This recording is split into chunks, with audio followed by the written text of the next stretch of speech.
Of course, though, everyone with a car needs to get gas, and people really shouldn't feel like their lives are in danger when they're doing that. Yeah, this has inspired some community groups to come together, holding rallies at busy corners to protect people at the pump. One of those groups, Detroit 300, joining us now is the vice president of the group, Imhotep Blue. And first of all, your reaction to what the chief said about not feeling safe at gas stations? I actually didn't take it that way. I think he was more or less telling people it wouldn't be advisable to do it at night. I mean, you can run into danger in any one of the cities. Detroit is a more dangerous city, but it wouldn't be advisable to do it at night. I didn't take it personally. You feel safe? Yes, I feel safe, but there's reasons why I feel safe. I'm very aware of my surroundings. I select well-lit gas stations when I go to it, and I make sure there's no criminal element or what appears to be a criminal element in the area. So you would stop in the middle of the night to get gas, which is what the chief was saying was the middle of the night. Not only would I do it, I do it. You do.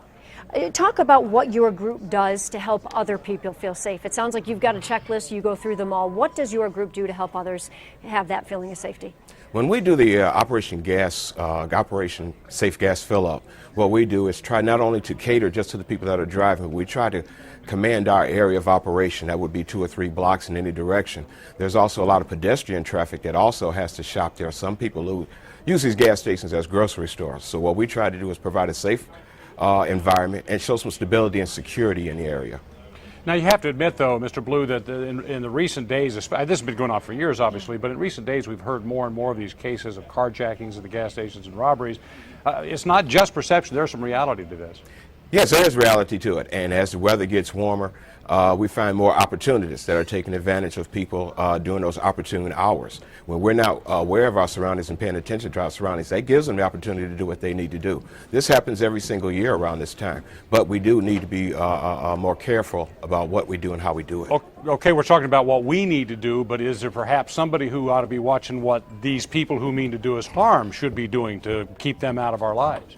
Well, one of the things you can do is not only pay attention to your surroundings, don't be on the cell phone. We still witness people on their cell phones. Again, that's what we can do, but I'm just saying, what do we do to get those people out of the gas stations? Oh, one of the things you can do is we need to, as a community, step up.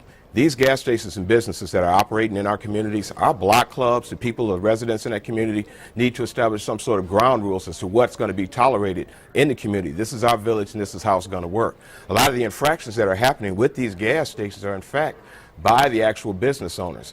And when our youth see these infractions like selling loose cigarettes or selling alcohol to children, when they see that, they think there's some sort of camaraderie where they can join together and do this crime. That is the nucleus of most of the crime that happens with these carjackings and things, people working in cahoots. I think that there'd be some gas station owners who would take offense to that and say, wait a minute, I'm not doing anything wrong. What are you talking about here? Well, I'll be perfectly honest with you. If you're not doing anything wrong, I'm not talking to you. People in this city and people around this city know which gas stations I'm talking about. The gas stations that are making these infractions, which are violating federal law, they know exactly who they are. And you think that's where more of these crimes are taking place, are at those gas stations? Based on the data-driven statistics, that's where a lot of the nucleus of this crime comes from. This stuff starts at the gas station and feeds off into the communities.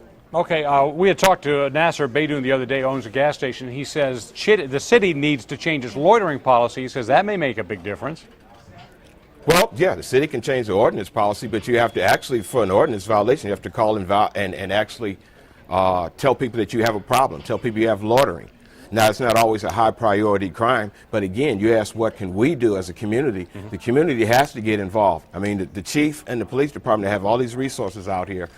You have the DPD Connect, where you can report crimes. We have neighborhood police officers. We have like 3 neighborhood police officers in every precinct. What we have to do is find some camaraderie and work on a solution together. And real quick before you go, surveillance cameras, they were supposed to be put in place, I believe, by last August. Some have them, some do not.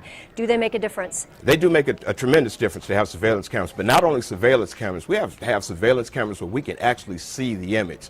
Don't buy the little cheap $200 camera. Most of the time when we're looking at video that you guys show on TV, you can't even make it out. You need good quality, at least 600 resolution cameras so we can see what's actually going on. The bad guys know the cameras that are cheap, that don't show what they need to show, and they're taking advantage of that. Everybody has to step up. All right, Imhotep Blue from Detroit 300. As always, we appreciate everything your organization does, the concern you have for the community, and thank you for coming in and talking with us. Oh, thank you for having me. Mm-hmm.